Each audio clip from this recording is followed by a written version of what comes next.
तो dear students, एक बार फिर से स्वागत करते हैं हम अपने यूट्यूब चैनल जिसका नाम है स्टडी स्मार्ट। आज हमने एक और ऑब्जेक्टिव जेईई मेन वाले आरडी शर्मा का क्वेश्चन लिया है। काफ़ी इंपॉर्टेंट क्वेश्चन है और थोड़ा सा ये क्वेश्चन बच्चों को डिफ़िकल्ट लगता है, पर एक्चुअल में ये डिफ़िकल्ट है नहीं। इसलिए डिफ़िकल्ट लगता है क्योंकि अभी आपने बायनोमियल एक्सपेंशन को पढ़ा नहीं है और ये क्वेश्चन देख के आप घबरा जाते हैं इसीलिए। लेकिन बहुत ही आसान तरीके से मैं बताना चाहता हूँ इस क्वेश्चंस को। और मैं एक और चीज़ कहना चाहता हूँ, आप अगर क्वेश्चन ना सॉल्व कर पाएँ तो प्लीज़ डीमोटिवेट ना हुआ करिए। उसमें कुछ ऐसा कॉन्सेप्ट लगा होता है जो अभी आपने नहीं पढ़ा होता है आरडी शर्मा में, ऐसा ही मैंने देखा है। तो यहाँ पे सबसे पहले देख लीजिए कि सबसे पहले यहाँ पे 8 की पावर n-7 x, एक सेट x एक सेट y दिया हुआ है। यहाँ पे कुछ सेट ऐसा दिया हुआ है, इसमें ऐसा सेट दिया हुआ है और यहाँ पे n बिलोंग्स टू n दिया हुआ है।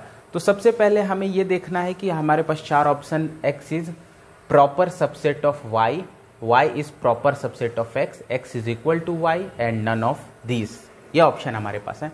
तो यहाँ पे अगर हम 49 देख रहे हैं तो एक हमें चीज़ का अंदाजा हो रहा है कि यहाँ पे किसी तरफ से अगर हम लोग ऊपर वाले को भी इसी में कन्वर्ट कर देंगे कुछ 49 या फिर समथिंग 7 वाले टर्म में, तो मुझे लगता है ये क्वेश्चन सॉल्व हो जाएगा। तो x वाले सेट को लेके चलते हैं।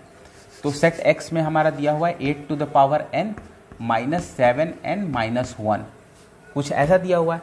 तो अगर हम 8 को, क्योंकि और तो इसको तो कुछ हम लोग कर नहीं सकते, लेकिन 8 के पावर n लिखा हुआ है तो इसको कुछ हम लोग 7 में अगर कन्वर्ट कर दें तो सोचिए कि इसमें से स्क्वायर को हटा देंगे, बाकी 49 अपने पास बचेगा और n इसमें भी नेचुरल है, n इसमें भी नेचुरल नंबर है, तो हमें निकल आएगा वैल्यू। तो 8 को हम लोग लिख सकते हैं 1 प्लस 7, लिख सकते हैं 1 plus 7 is 8 obviously to the power n minus 7n minus 1। अब थोड़ा सा ध्यान से समझिए, ये वाला जो फॉर्मूला है इसके लिए एक आपको फॉर्मूले का यूज करना पड़ेगा जिसको कहते हैं बायनोमियल एक्सपेंशन फॉर्मूला। तो होता है फॉर्मूला कुछ ऐसा, अगर आपके पास 1 plus x to the power n लिखा हुआ है तो इसकी जगह पे आप लिख सकते हैं nc0 plus nc1 plus x, यहाँ पे होगा nc2 x स्क्वायर, और ऐसे ही करते करते ncn x के पावर n ऐसा जाएगा। और एक और चीज़ याद रखिएगा, यहाँ पे जो c है वो कॉम्बिनेशन होता है और उसकी वैल्यू ऐसे होती है। अगर मान लीजिए कहीं आपके पास NCM लिखा हुआ है तो आपको लिखना होगा n का फैक्टोरियल। इसको अगर आप सॉल्व करेंगे तो n का फैक्टोरियल अपॉन m का फैक्टोरियल और n माइनस m का फैक्टोरियल। और फैक्टोरियल का मतलब ये होता है n का फैक्टोरियल अगर है तो उसकी जगह पे आप लिख सकते हैं n इंटू n माइनस 1, और ऐसा ही करते करते 1 तक चला जाता है वैल्यू। या फिर इसको थोड़ा सा और समझिए, अगर 2 का फैक्टोरियल लिखा हुआ है तो 2 इंटू 1 हो जाएगा। अगर 3 का फैक्टोरियल, या थोड़ा सा लंबा ले लेते हैं, 5 का फैक्टोरियल अगर लिखा हुआ है तो इसको 5 इंटू 4 इंटू 3 इंटू 1 लिख सकते हैं।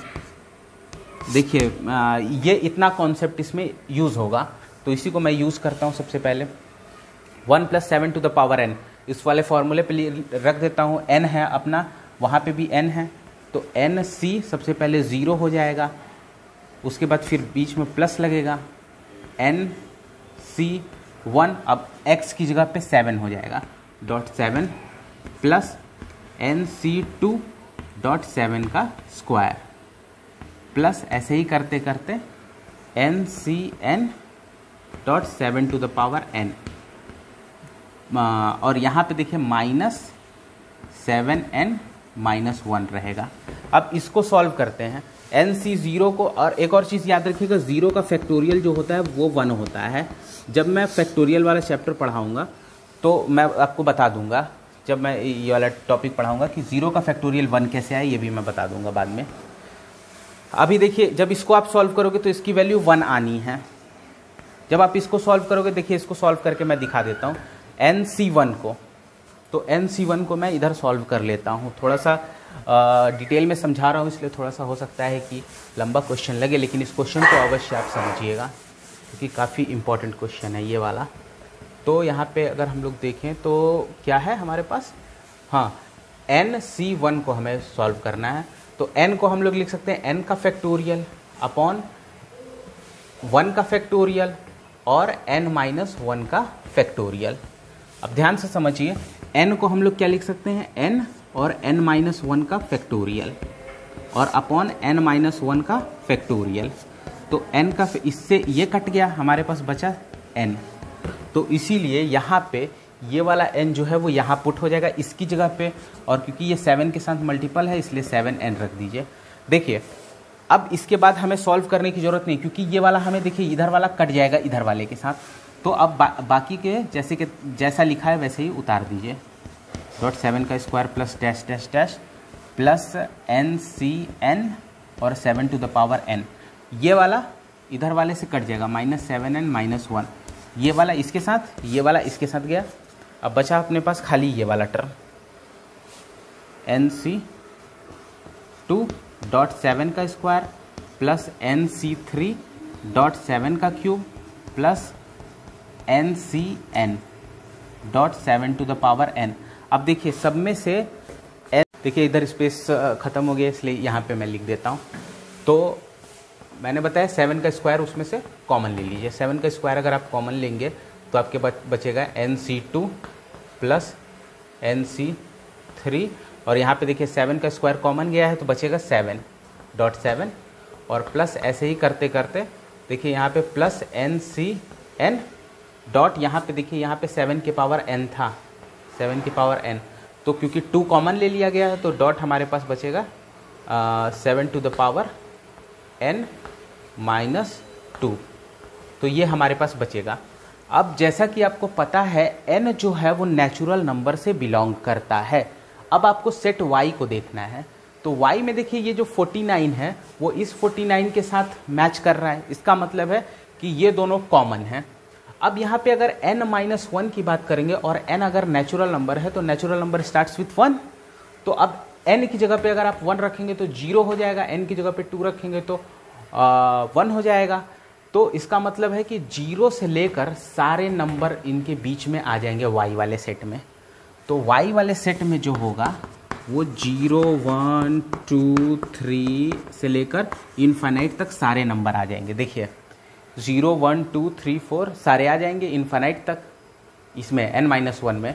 और यहाँ पे देखिए 7 का स्क्वायर इसमें भी है, 7 का स्क्वायर इसमें भी है, यहाँ पे भी 7 का स्क्वायर कॉमन जाएगा, यहाँ पे भी 7 का स्क्वायर कॉमन जाएगा।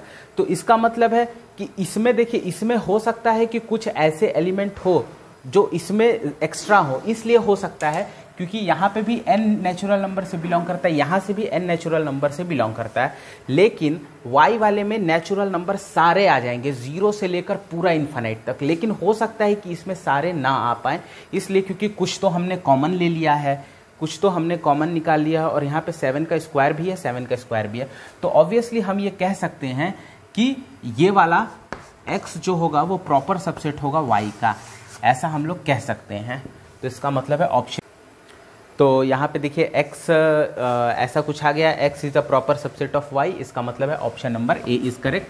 दोस्तों उम्मीद करते हैं कि ये सारे टॉपिक समझ में आए होंगे। अगर कोई आपके पास क्वेरी है तो आप हमें कमेंट में अवश्य लिखें, हम जल्द से जल्द आपका उत्तर देंगे। और अगर इससे रिलेटेड कोई भी सवाल हो, जो चीज़ें ना समझ में आई हो इस क्वेश्चन से, तो भी आप हमें लिख सकते हैं। धन्यवाद।